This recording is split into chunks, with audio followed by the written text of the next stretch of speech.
മുന്നണി സംബന്ധം ഒഴിഞ്ഞ് ഒറ്റയ്ക്ക് കഴിഞ്ഞുകൂടാമെന്ന് വിചാരിച്ചാലും ദുശഗുണം കേരള കോൺഗ്രസിനെയും കെ മാണിയെയും വിട്ടൊഴിയുന്നില്ല.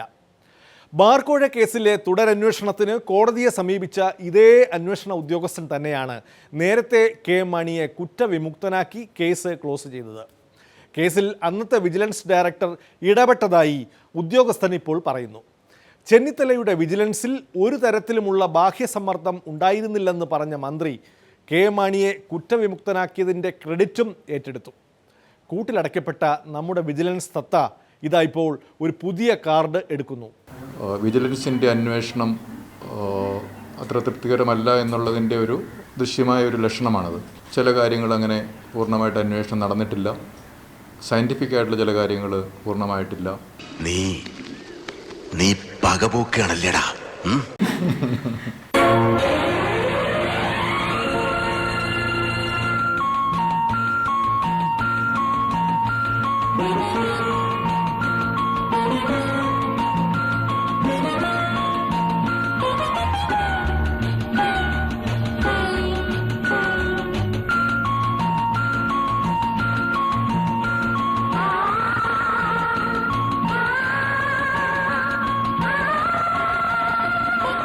ഏത് അന്വേഷണവും നടക്കട്ടെ. ഞാനിപ്പോഴും പറയുന്നുണ്ട്, എന്ത് അന്വേഷണവും നടത്തിക്കോട്ടെ, ഒരു തുറന്ന പുസ്തകമാണ്. എനിക്കതിൽ ഒരു ഇതുമില്ല. ഞാനതിനെ സ്വാഗതം ചെയ്യുന്നു. ഈ കാര്യത്തിൽ നേരത്തെ ഇൻവെസ്റ്റിഗേഷൻ നടത്തിയിട്ടുള്ള ശ്രീ സുകേശൻ തന്നെ തിരിച്ചും മറിച്ചും ഒക്കെ തൻ്റെ നിലപാട് മാറ്റിയിട്ടുണ്ട്. ഇനിയുള്ള അന്വേഷണം സുകേശനായിരിക്കില്ല, അങ്ങനെ അപ്പോൾ വേറൊരു അന്വേഷണ ഉദ്യോഗസ്ഥനായിരിക്കും ഇനി അന്വേഷിക്കുക.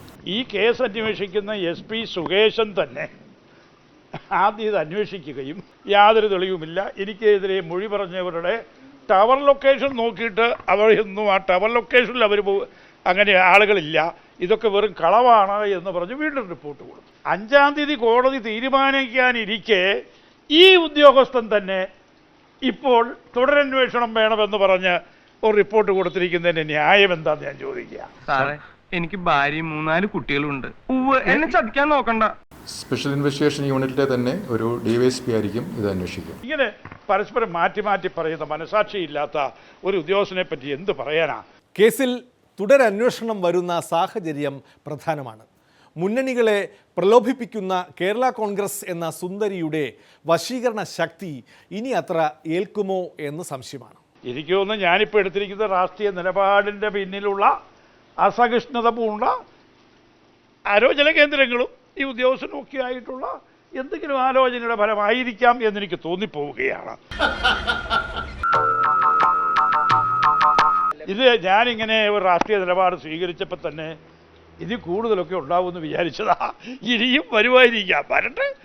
ശ്രീ KM മാണി ഈ അന്വേഷണത്തിലും അദ്ദേഹം നിരപരാധി ആണ് എന്ന് തെളിയും എന്നുള്ള വിശ്വാസമാണ് എനിക്കുള്ളത്. കോടിയേരിയുടെ ക്ഷണം നിരാകരിച്ച കേരള കോൺഗ്രസിൻ്റെ നിലപാട് എന്താ? അതുകൊണ്ട് തന്നെ ഈ സാഹചര്യത്തിൽ ഇങ്ങനൊരു സംഭവ വികാസം ഉണ്ടാകുമ്പോൾ അത് ചില സംശയങ്ങൾക്ക് ഇട കൊടുക്കുന്നുണ്ട്. തുടരന്വേഷണം നടത്താനുള്ള തിരുവനന്തപുരം വിജിലൻസ് കോടതിയുടെ ഉത്തരവ് സ്വാഗതാർഹമാണ്. അദ്ദേഹം കണ്ണ് കാണിച്ച് കാത്തിരിക്കുന്നുണ്ട്. ഒരുപാട് ആഗ്രഹം കാണും. ആ ആഗ്രഹം നടക്കാത്തതുകൊണ്ട് അദ്ദേഹത്തിന് ഇപ്പം ഏതാണ്ട് സമനില തെറ്റിയ പോലെ പലതും പറഞ്ഞുകൊണ്ടിരിക്കുന്നുണ്ട്. ഞാൻ പറഞ്ഞു, എൻ്റെ രാഷ്ട്രീയ നിലപാട്, ഞങ്ങളെടുത്തിരിക്കുന്ന രാഷ്ട്രീയ നിലപാട് ദഹിക്കാത്ത ചില കേന്ദ്രങ്ങളുണ്ട്. അന്വേഷണം നടക്കട്ടെ. അതെല്ലാവർക്കും അറിയാമല്ലോ. ഞങ്ങളുടെ ആ നിലപാടുമായിട്ട് ദഹിക്കാത്ത ചില കേന്ദ്രങ്ങൾ അവർക്ക് ചെറിയ അസഹിഷ്ണുതയുണ്ടാകും. SP റാങ്കിലുള്ള ഒരു അന്വേഷണ ഉദ്യോഗസ്ഥൻ്റെ കുറച്ച് മേലെയാണ് ADGP. അപ്പോൾ മേലെ ഇരിക്കുമ്പോൾ ഒരു നോട്ടം ഉണ്ടാകാമല്ലോ. ഒരു തരത്തിലും എന്നെ ജീവിക്കാൻ സമ്മതിക്കില്ലെന്ന് ഉറപ്പിച്ച് തീരുമാനിച്ചിറങ്ങിയിരിക്കുകയാണല്ലേ. ഈ കേസ് തന്നെ ഗൂഢാലോചനയെന്ന് അന്വേഷണ കമ്മീഷനെ വച്ച് പാർട്ടി കണ്ടെത്തിയിരുന്നു. ഗൂഢാലോചനയുടെ വേരുകൾ വിജിലൻസ് ഡിപ്പാർട്ട്മെൻറ്റ് വരെ നീളുമോ എന്ന് പുതിയ അന്വേഷണം നടത്തി കണ്ടുപിടിക്കാവുന്നതാണ്. ഗൂഢാലോചനയൊന്നും പറയുന്നില്ല. വിജിലൻസ് ഡയറക്ടർക്ക് എന്നോട് താല്പര്യക്കേടിനൊരു കാരണമുണ്ട്. പോർട്ട് ട്രസ്റ്റിൻ്റെ ചെയർമാനായിരുന്നപ്പോൾ ആ പോർട്ട് ട്രസ്റ്റ് ചെയർമാൻ എന്ന നിലയിൽ ചില ക്രമക്കേടുകൾ വിജിലൻസ് ഡയറക്ടർ ആയിരുന്ന ജേക്കബ് തോമസ് നടത്തിയിട്ടുണ്ട് എന്ന് ഫിനാൻസ് ഇൻസ്പെക്ഷൻ വിങ്ങിൻ്റെ ഒരു റിപ്പോർട്ടുണ്ടായിരുന്നു. ആ ഫിനാൻസ് ഇൻസ്പെക്ഷൻ വിങ്ങിൻ്റെ റിപ്പോർട്ട് ഫിനാൻസിൽ വന്നു. ഫിനാൻസ് ഡിപ്പാർട്ട്മെൻറ്റ് എനിക്കത് റിപ്പോർട്ട് നൽകി. ഞാനത് എൻഡോഴ്സ് ചെയ്ത് കൊടുത്തു. ഞാനൊന്നും ചെയ്തില്ല. പരാതിക്കാരനായ ഭഗീരഥൻ പിള്ളയ്ക്ക് മാധവൻ നായരോടുള്ള വ്യക്തിവിദ്വേഷത്തിന്റെയും പ്രതികാരത്തിന്റെയും ചെക്കിലെ മയിൽക്കുറ്റികൾക്ക് പോലും സുപരിചിതമാണ്. അങ്ങനെ ഒരു പഴയ കാര്യം കിടപ്പുണ്ട്. അതായിരിക്കാമോ എനിക്കൊന്നും പറഞ്ഞുകൂടാ. ഏതായാലും എനിക്ക് ആരോടും വിരോധമൊന്നുമില്ല. ആരോപണം ഉന്നയിച്ച ബിജു രമേശിനും ആരോപണ വിധേയനായ കെ എം മാണിക്കും ഇനിയും വിജിലൻസ് ആഫീസിൻ്റെ പടി കയറേണ്ടി വരും. പരിശോധനകളും വേണ്ടിവരും. ഏത് അന്വേഷണത്തിനും ഇരു കൂട്ടരും റെഡി. അവർ വിളിച്ചു കഴിഞ്ഞാൽ ഇനി ഒന്നുകൂടി പോയി സഹകരിച്ച് ബാക്കി മൊഴികൾ കാര്യങ്ങൾ കൊടുക്കാൻ ഞാൻ ഉൾപ്പെടെ പലരും ഇപ്പോൾ തയ്യാറാവുന്ന ഒരു അവസ്ഥയിലേക്കാണ്. അത് വരട്ടെ. തെളിയിക്കപ്പെടുന്നവരെ ഒരാൾ ഇന്നസെന്റാ? അതൊക്കെ കുറെ കേട്ടിട്ടുണ്ട്. He should be presumed to be innocent. കുറെ കണ്ടിട്ടുണ്ട്. ആർക്കും എന്ത് ആരോപണങ്ങളും പറയാൻ പാടില്ല. ആ ആരോപണങ്ങൾ തെളിയിക്കപ്പെടുന്നത് വരെ പ്രിസംഷൻ എന്താണെന്ന് ചോദിച്ചാൽ ഈ പ്രസ്യൂംഡ് ടു ബി ഇന്നസെന്റ് എന്നുള്ളതാണ്. CBIയെ പോലെ വിജിലൻസും കൂട്ടിലെ തത്തയല്ലെന്ന് തെളിയിക്കാനാണ് പുതിയ ഡയറക്ടറുടെ ശ്രമം. തുടരന്വേഷണത്തിന് കോടതിയുടെ അനുമതി ചോദിച്ചു വാങ്ങിയത് അതിനാണ്. തത്തയെ ജേക്കബ് തോമസ് തുറന്നുവിട്ടിരിക്കുന്നു.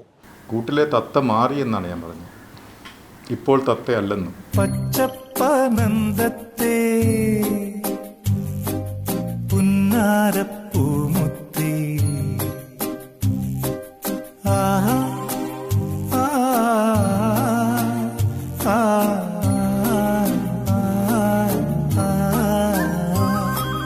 ത്വരിത പരിശോധനകളുടെ പ്രളയം സൃഷ്ടിച്ചുകൊണ്ടിരിക്കുന്ന ഡയറക്ടറുടെ തത്ത വീണ്ടും കൂട്ടിൽ കയറാതിരുന്നാൽ മതി. വക്രദൃഷ്ടിയിൽ ഇടവേളയാണ്. വീണ്ടും അബു. ഈ അജകള സ്ഥലം പോലെയുള്ള മന്ത്രിമാരാണ്. ആടിന്റെ 2 മുലയിൽ നിന്ന് മാത്രമേ പാല് കിട്ടുള്ളൂ. ബാക്കിയുള്ളതൊക്കെ വെറുതെയാണ്.